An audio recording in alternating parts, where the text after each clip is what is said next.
All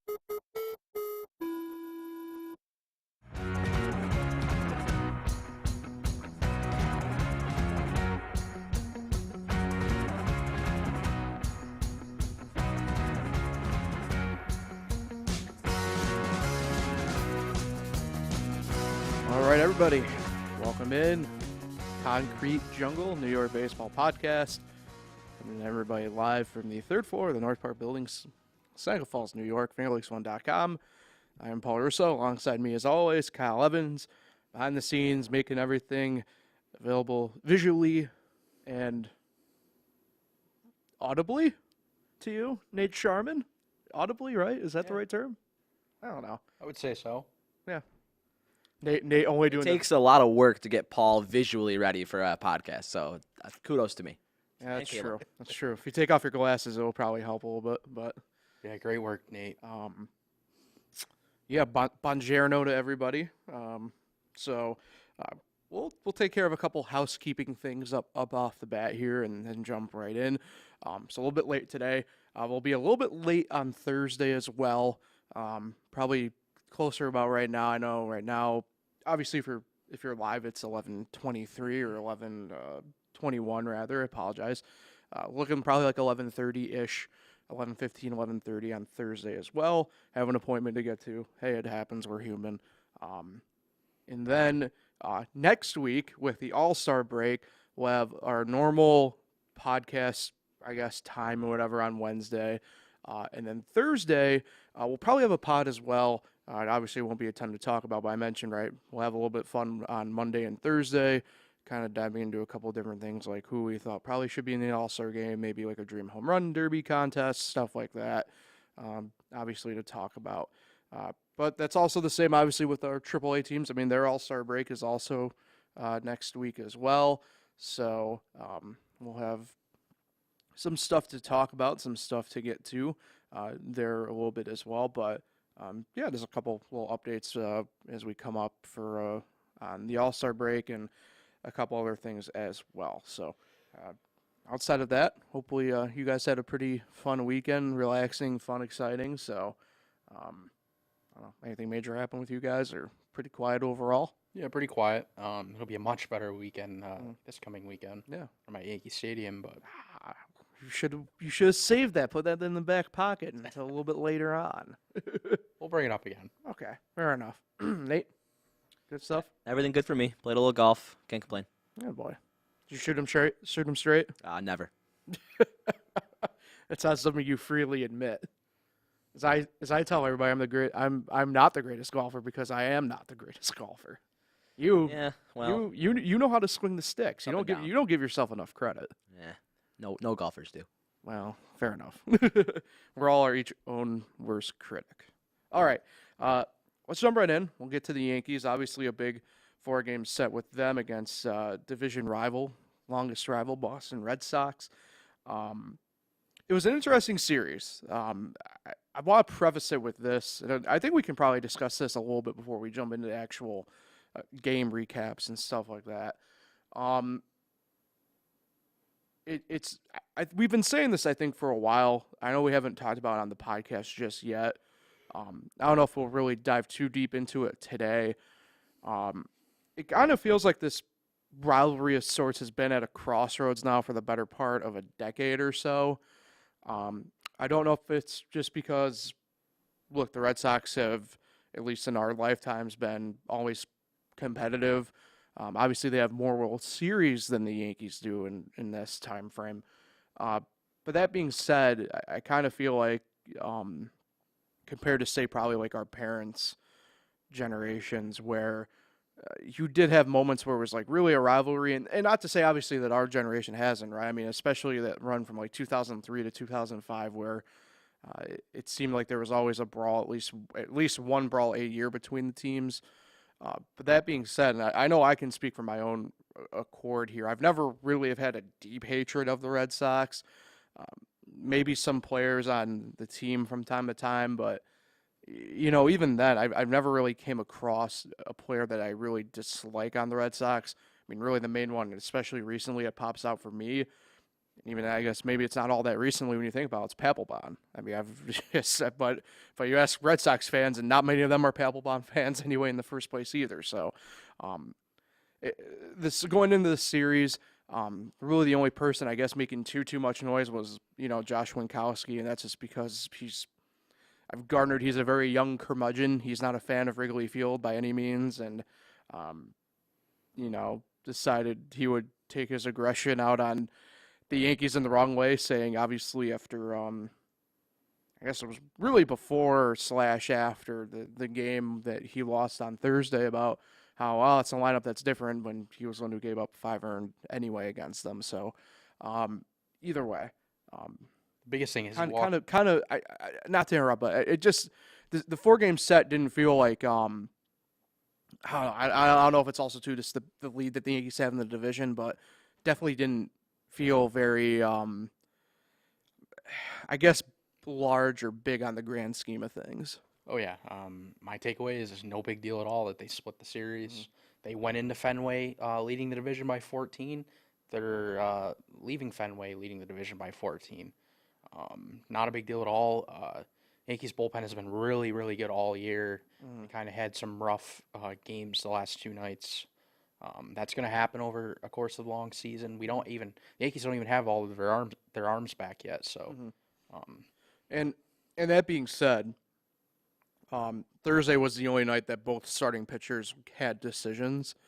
To piggyback off that, it definitely was not the best series starting pitching wise, really from either team. To be fair, I know Friday night, Connor Seabald did get a decision starter for the Red Sox.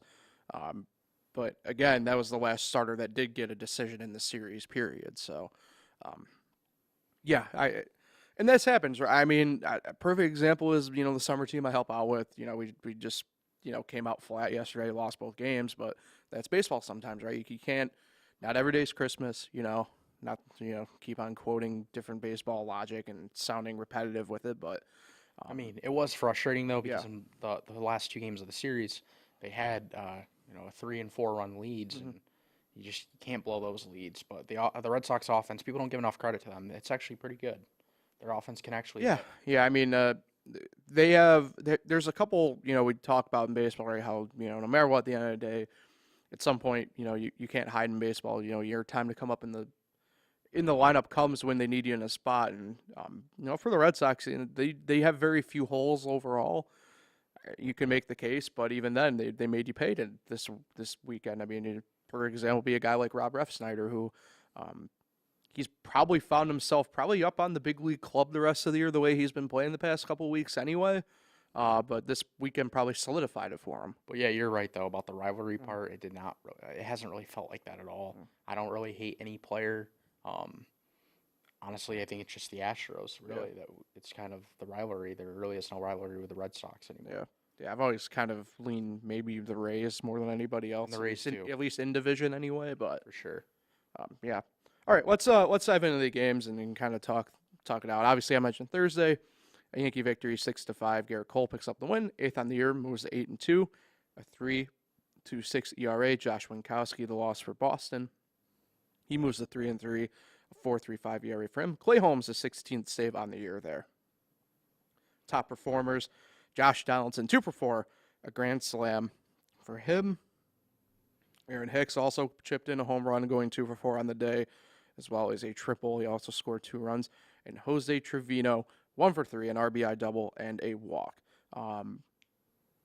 Was a pretty good game. I mean, Donaldson, it was certainly a series for Josh Donaldson. We'll touch on that. He kind of became by saying, especially after Saturday's game, Josh Donaldson giveth and Josh Donaldson taketh away. But, always good to come out of the gate strong on Thursday.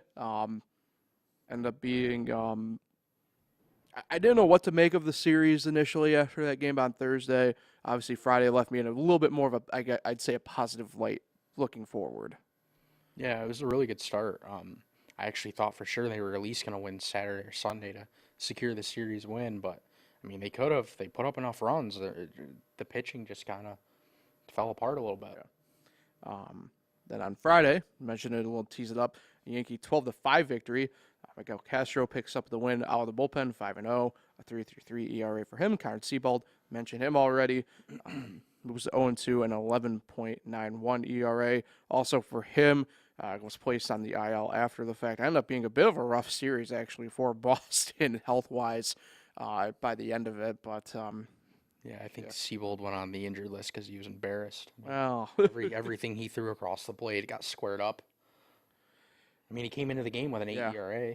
True. And then it bumps up to 11, so I think the guy he's been put in tough spots. I don't want to defend too much, obviously, any opponents for the teams that we cover, but he's been put in tough spots. I mean, this is the Red Sox are going to be an interesting team to look at moving forward. They got a number of games left in Toronto.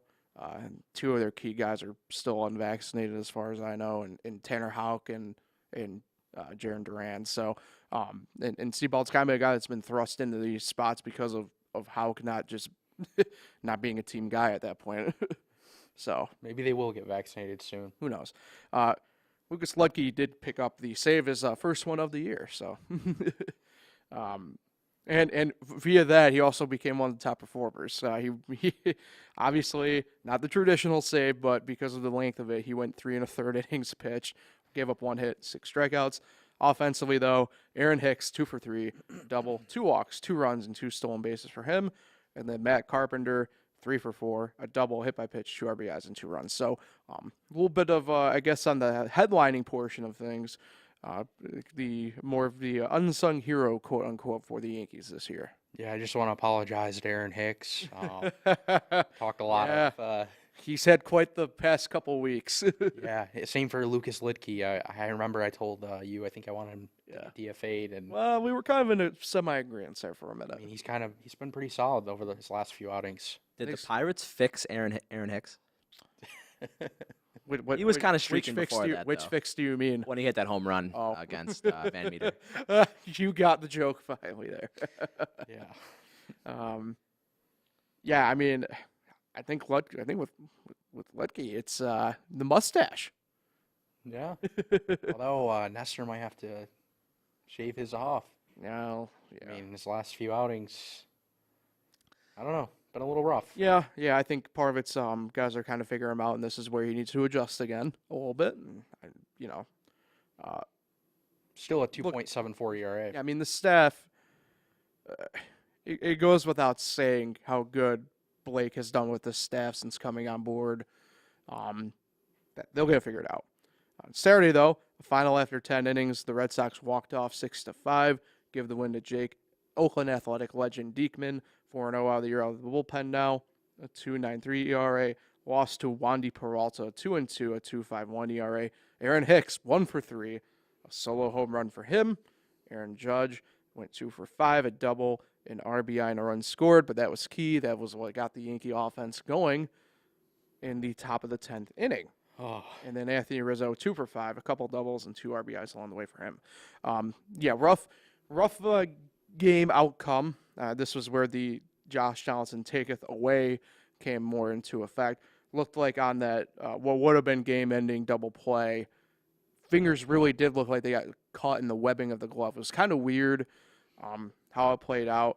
And I do want to say this, and I don't want to make it sound like because again, this is a name that we've talked about a couple different times here, but Wandy Peralta's had a quietly good year out of the bullpen. Obviously, he's not a guy who gets, I'd say, the main use out of the bullpen, right? Like a Michael King or someone like that. He pitched fine, I thought. I mean, he got put in a very tough position. He gave up. He hung some pitches, admittedly, in that 10th inning. But yeah, to Verdugo right down the middle. Well, walk-off hit. Here's where I'm going to defend Wandy here. I probably would have walked Verdugo. See, that question came up a lot. Because, and I'm not one to usually say that. I've been a guy where usually I'd rather go at the batter in most situations. That being said, Verdugo's run definitely didn't matter at that point. Runners on second and third. 2 down. Just go after the next guy. Just go for the easier, wherever you got the easiest out available to you in that situation. I will have done. I know it's lefty on lefty. I don't believe too much in the lefty righty matchups anymore. I'm kind of the thinking that it comes down to more arm slot stuff than anything else, in deception of pitches. Like I said, I can't do a ton of blaming on Wandy here. Like I said, he's done really well all year quietly, in a spot really, to be fair, where he's been the better of the two lefties out of the bullpen out between him and Lutke. So I don't know what you want him to do fully here. Again, I think some of this comes down to maybe some game planning stuff. I think an unrated part in this potentially is pulling Castro when they did, doing Holmes for 2 innings, where I probably would have preferred having Holmes for 9-10 in this situation rather than having it be Holmes where it was 8-9, and then you have Wandy coming out for the 10th. See, I was okay with Wandy facing Verdugo. Yeah. Because coming into that game, lefties were just 3 for 36 against him. Yeah. I mean, and that's the thing, right? I mean, I think, like I said, I think it's tough in that position for Wandy, what it was. And that's obviously what the Yankees did. They looked at the numbers and they were like, all right, we're going to face this guy because he does so well against lefties. And, I mean, he threw the pitch right down the middle, so what do you expect? Yeah. And to be fair, like I said, Verdugo probably shouldn't have been up anyway, one way or another. And how about the awful throw by Joey Gallo to try to cut down the winning run? Yeah. I mean, it just, one hopped way wide of up the third baseline. Yeah. I think he was caught off guard, the fact that Jeter Downs was being waved in, more or less. That's what makes that loss suck even more. Jeter scored the winning run. Yeah, he also had a little bit of a day yesterday as well, so more in the field than anything else. Sunday, yesterday, Boston 11-6 victory. Hirokazu Swamamura picks up the win on the bullpen for Boston after blowing it almost. 1-1. A 2.78 ERA out of the pen for him. Chapman, however, picks up the loss for the Yankees, 0-3 on the year, a 4.76 ERA. Your top performers either way, though. Slump busting Giancarlo Stanton goes 2 for 4, 2-run home run there for him. Matt Carpenter goes 2 for 3 with a homer, collects collectively 2 runs across the plate for him as a walk. And was on base all 4 or 5 times. Yes. And Jose Trevino, 2 for 4, also picked up an RBI. So, yeah, tough one again yesterday. Chapman, though, let's talk about kind of the first high-ish leverage situation he's been in coming back, and loads the bases with nobody out. Yeah, did not prove to be just like in Cleveland. Well, yeah, and here's the thing. This is where I struggle with, again, this goes back to a further discussion we had way back in April. I don't know how much of this I can really pin on Boone when we're told that Clay Holmes will be the one in being used more in high leverage situations than anything else. I don't know if they just gave him technically off in that situation because he went multiple innings the night before. For sure. But that being said, we get told one thing, and then when push comes to shove, it's another thing out on the field. The thing is, I think he went to him because, eventually he's got to use other guys. You can't use the same guy every night. No, and I don't disagree with that at all. But at the same part, when are fans going to, or I know Yankee fans are pissed with Chapman, but when are people going to realize that Chapman is washed? The guy cannot pitch in high leverage spots. I don't know if it's necessarily washed. We've been seeing it nonstop. Nothing is changing. He does the same thing. He walks batters, and then when he walks them, he gets in trouble. I think part of it comes down to, I think he needs to understand he's not the pitcher that he thinks he is anymore. I don't think he's necessarily washed. I think this is a new chapter in his career, if you will. Relievers are supposed to throw strikes. Well, yeah, but he needs to move away from thinking he can still throw 101 consistently. He needs to move away from the fact that, the slider is not that 95 mile per hour slider anymore. Yeah, where it's, he needs to work on burying the slider more than anything else. And this goes back to, I think Matt Blake will eventually have to work with him on it, but the same token, look, Chapman, we all know his story. I mean, Chapman, premier closer for a while, period, in the big leagues. Historically one of Cuba's better relievers of all time. This trust me, this is coming from an island that's produced so many great players, both known in America and internationally, that's saying something at this point. He's good enough. He's got to figure it out. I don't know if it's on his own or what, but again, I'm with you. And it's something that we even said anyway. This is a guy that can't be, in my mind, can't be used in the same way he has been in the past. The thing is, there's not even like positives out of his outings. Like he walks batters, and then you look at his secondary pitches, he's hanging sliders. Like there's just nothing positive out of his outings. And I mean, how can you load the bases twice in back-to-back outings without recording it out? Right. That just shows that you have no control of your pitches. And I'm sorry, October, if he comes out to pitch, I'm not going to have any trust in him at all. And the moment's going to be way bigger, and I don't know how Boone would even have the guts to put him out there. Right. It's fair. That's a fair thought. And you got to remember, he's also going to probably be thinking about his last few postseasons when he's given up some runs and some big spots, and it's probably going to be in the back of his head. So it's going to make him think even more. Definitely. Okay, let's dive into some news and notes for the Yankees. Right-hand pitcher Ryan Weber was outright at AAA Scranton Wilkes-Barre over the weekend after he cleared waiver. I say clear waivers. That's just what the generic thought is when you get DFA'd. He cleared the list, so he was outright there and took the assignment. Lasagna Boy Jonathan Losaga will be setting to premiere allegedly tomorrow on Tuesday with AAA Scranton Wilkes-Barre on rehab assignment after a successful outing with Single-A Tampa on Saturday. If all goes well tomorrow, probably will be back with the big league club some point this week. Hopefully Friday. Yeah.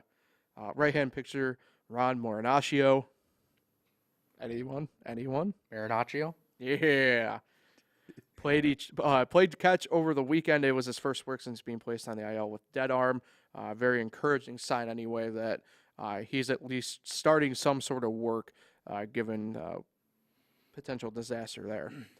Domingo Germán, another successful AAA rehab assignment on Saturday. That being said, Aaron Boone was kind of bullish on whether or not he'll get called up or make one more start with Scranton. A lot of it had to do with his velo being down, averaging about 91 to 92 on the fastball.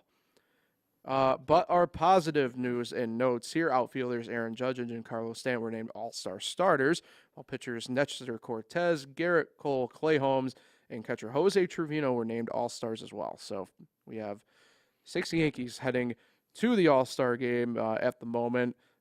That could obviously change with other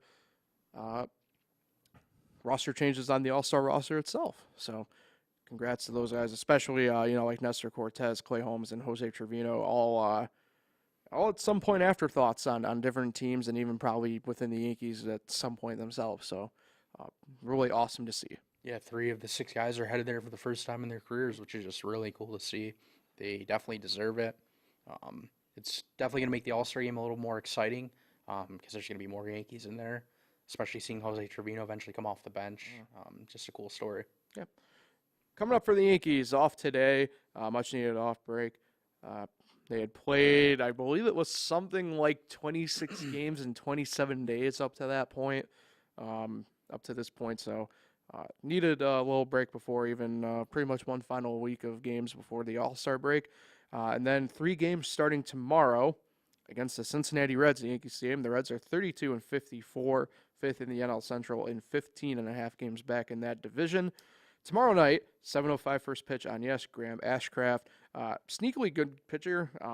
He's been roughed up the past couple outings, but kind of has flown under the radar rookie-wise for the Reds. 4-2, a 4.35 ERA for him against Garrett Cole. 8-2, a 3.26 ERA. Wednesday night, 7:05 first pitch on The always somehow pitching still Mike Minor, 1-6 on the year, a 6.63 ERA for him. We're going against Luis Severino, 5-3, a 3.11 ERA. And then Thursday, 7:05 first pitch on potential future Yankee Luis Castillo, 3-4 on the year, a 2.92 ERA for the Reds against Nestor Cortez, 7-3, a 2.74 ERA. So, as much as I'd like to say a sweep, I'm going to go two out of three for the Yankees. I do think probably Luis Castillo able to probably put the Reds on his back somehow Thursday and get the win there. So, I'm going to say 1 of 3 Yankees. I'm kidding. whoa, I'm kidding. whoa. Sweep. Come on now. They're not going to, I don't know. They just swept the Rays. I think they're going to lose 3 in a row now. Okay. Yeah, that's fair. Either way. Before we jump to the Mets, I do want to bring up one interesting note with the NL Central, and it has to do with your Pirates, Nate. Over the weekend, we had a seismic moment in MLB history. Did we? Yes. Involving the Brewers and Pirates. Do you know what happened? Oh, I can't think of it right now. two But large human beings. Together at the Oh, same yep. spot. That was a We great finally picture, had wasn't it? Rowdy Tellez and Daniel Vogelbach together at the same moment. Oh, it was a great picture. And it's actually Daniel Vogelbaum's. Vogie bombs. But King of, Imagine, We'll let king you of have slow pitch softball. imagine Jose Altuve standing next to them two guys. That's some sort of video I don't think we're allowed to talk about. and O'Neal Cruz, too. That'd be cool. Man, we're going in opposite direction there. That's not the type of game we're playing. Anyway, yeah, so just wanted to bring that up quick. Yeah, with size you. doesn't matter. People got to realize that. Size does not matter. Move on to the Mets. Quick, put the Mets graphic up there, Nate. Before we get ourselves into trouble. The Mets had 4 games with the Marlins, and they split those pesky fish. Thursday, the game that I thought that the Mets were for sure going to lose, in all honesty, they ended up smoking the Miami Marlins like salmon, 10-0. Trevor Williams picks up the win, his second on the year, 2-5, 3.76 ERA. Kyle, are you okay? Yeah, I'm okay. Sorry. Was just laughing a little too hard. My salmon joke? Yep. No, it wasn't. It was a good joke. Loss goes to Daniel Castano, 1-2 on the year, 3.60 ERA. They're top performers. Williams went 7 innings, 2 hits, and 7 Ks. How about that? J.D. Davis went 3 for 4, a home run, a double, 5 RBIs, and 3 runs scored for him. And then James McCann was able to hit a 3-run home run. So good to see the offense out in full force at least. And then goes on the injury list. Well, again. we were gonna get to that. Sorry. But good to see at least one game the Mets offense really came out and really kind of just took it to them. Yeah. It was a good start to the series. Mhm. I thought at that point they were going to take at least 3 or 4, and they had a chance to and just couldn't get it done. On Friday, a 5-2 Met loss. Pablo Lopez picked up the win for the Marlins, 6-4, a 2.91 ERA. On the year for him now, and Chris Bassett took the loss, 6-6, a 3.94 ERA for him, his first start post-COVID. Good to see that he wants to give his teammates COVID, by the way, as well. Save goes to Tanner Scott, his 11th at the time on the year. Chris Bassett, 6 1/3, 6 hits, 2 earned, and 3 strikeouts. Mark Canha went 1 for 1. One of the more interesting stat lines you will ever see off a batter with this: a double, 2 walks, and a hit by pitch. And then Brandon Nimmo went 1 for 5, hit a solo home run to get things going in the first inning for the Mets. This is where, though, however, you mentioned James McCann, and we'll touch on this a little bit. Actually, it was Saturday. Apologies. So we'll It's get becoming a we'll get terrible to deal, it. by the way. Well, it was He terrible struggled off. last year too. Well, it was terrible off the jump, I think, but we'll touch on that anyway. Saturday, final and extra innings in 10. The Mets walk it off 5-4. Colin Holderman picks up the win, 4th of the year. It was a 4-0 and a 2.45 ERA. Tanner Scott the loss, 4-3, 4.15 ERA. Carlos Carrasco at the start, no decision obviously. 5 2/3, 7 hits, 2 earned, and 5 strikeouts for him. Tomas Nido comes in for James McCann, 2 for 2, a double, RBI, and 2 runs scored for him. And Francisco Lindor hit a 2-run home run as well, going 1 for 4 on the day. But the bigger news, as you mentioned, Kyle, James McCann exiting the game after a play at the plate on Saturday. The Mets are ruling it as an oblique strain. They did place him on the 10-day IL, but as we know, It's gonna be and weeks. it's a little bit different positionally because of obviously what they do, but the last Met with an oblique strain was Max Scherzer, and he was out for much longer than just 10 days. So hopefully everything goes well there. I mean, the catching position for the Mets this year has certainly been a point of emphasis and a point of struggle, really, more than anything else. Patrick Mazeika over Francisco Alvarez. I know Alvarez hasn't played a lot in minor league baseball, but I'm sorry. Alvarez over Mazika. I think if he had a couple more at bats at AAA, I think it probably would have been Alvarez. And I hope we do see him later this season. I think this, before we jump to Sunday's game, I think this, again, points an emphasis that I don't know how the Mets are going to really want to do this. A name that's come up again in the trade rumors through the course of the past week has been Salvador Perez, who has said he will waive his no-trade clause if he's traded to a contender. So, I don't know. That would be different. Well, what's funny is the first time I heard about it was actually with the Yankees. But, I mean, the Mets are in contention still, obviously. They're still out in front of the division. I don't know if we necessarily see Salvi in the Queen pinstripes, but I think the Mets have to probably at least kick the tires on it at this point. Yeah, they should be doing anything to try to address the situation. Yeah. Calling teams, looking for any help. And then on Sunday, another final in extra innings. The Marlins come away victorious 2-0. Richard Baltimore Oriole legend Blyer picks up the win. And 1-1 Yankee out of the legend. year. I forgot about that, yeah. We don't talk about those times. 1-1 on the year, 4.84 ERA for him. Here's a name that you definitely probably don't remember, speaking of Baltimore Orioles. Tommy Hunter takes the loss out of the bullpen for the Veteran. Mets.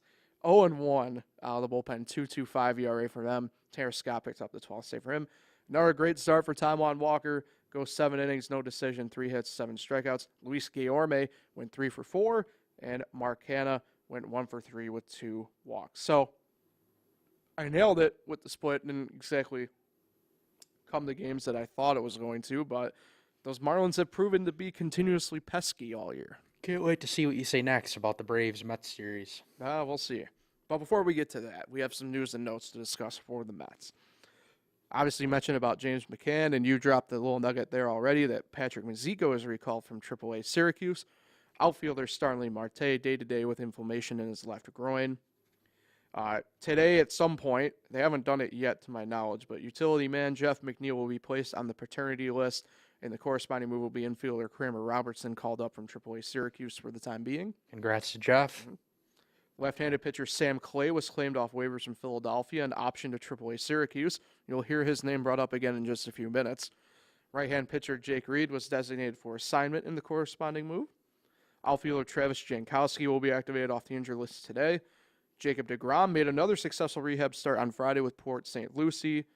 And his next rehab start, although not officially official, it's about the worst-kept secret in baseball at the moment, at least here. Yeah, let fans know so they can buy tickets. Will be Thursday at Syracuse. So, if you want to get your tickets for that, I do recommend doing it early. It is Buck Night. Every Thursday is Buck Night at Syracuse. Oh, it's going to be really packed. I would expect it to be even more busy than usual. So, just a heads up for anybody planning on going. And if you want to watch some guy throw 101 miles an hour, you might as well get out to the park. Mm-hmm.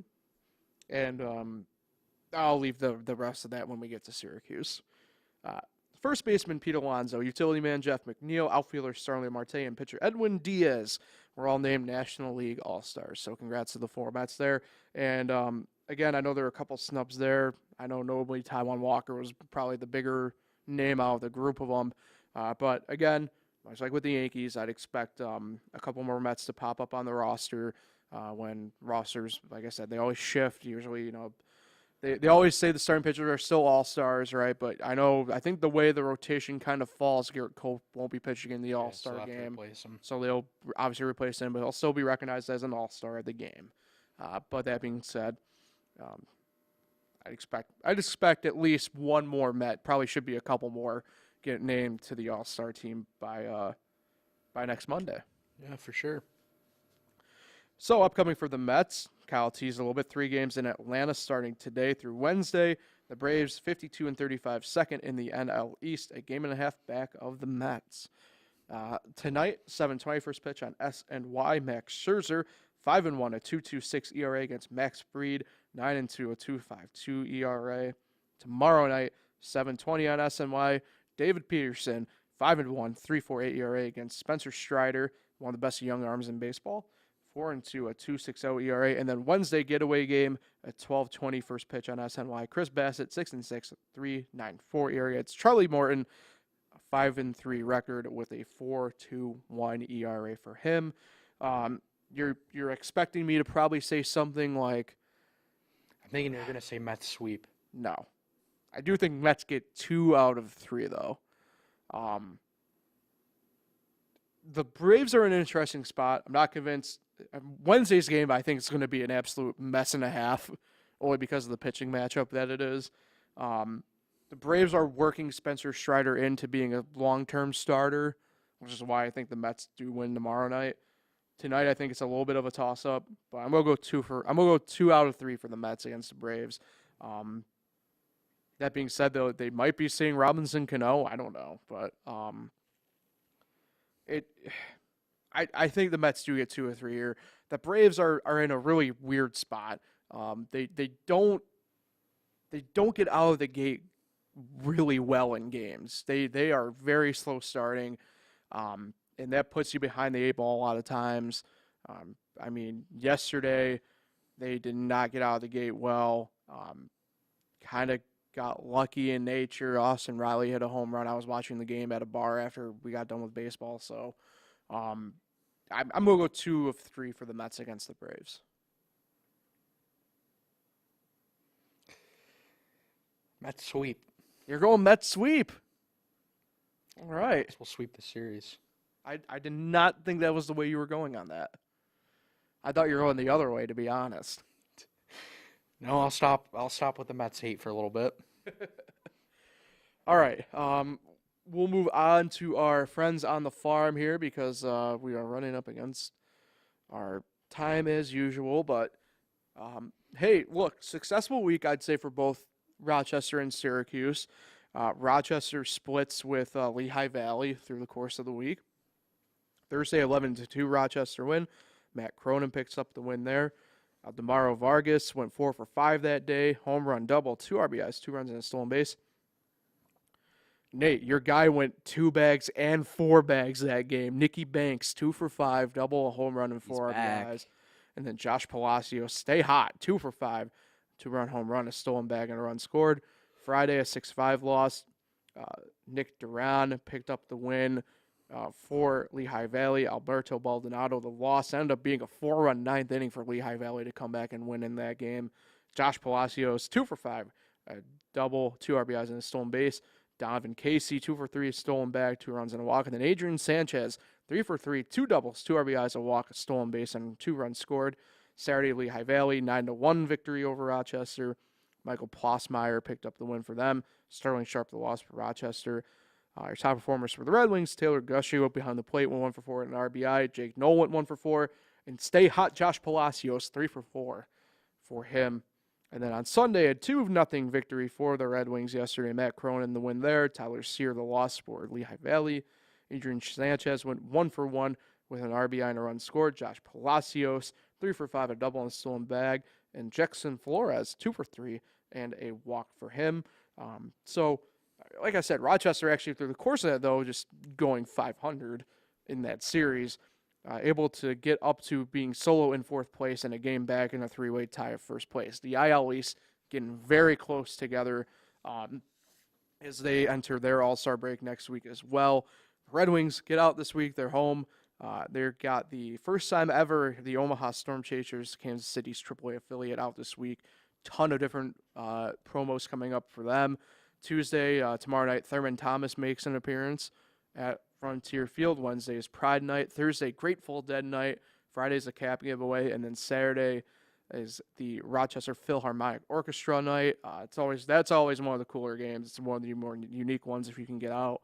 And Sunday's Beach Day. So plenty to do for Rochester. What's interesting, this over the course of the past few days, no notable roster moves were made. So this is a Rochester roster that hopefully, kind of like the start of the year, can stay glued together for longer than a week, and we can kind of see them make some headway once again. But like I said, the way the IL East is this year, all tight together, who knows what might happen. Yeah, I was just looking at the standings, actually, and it's so tight.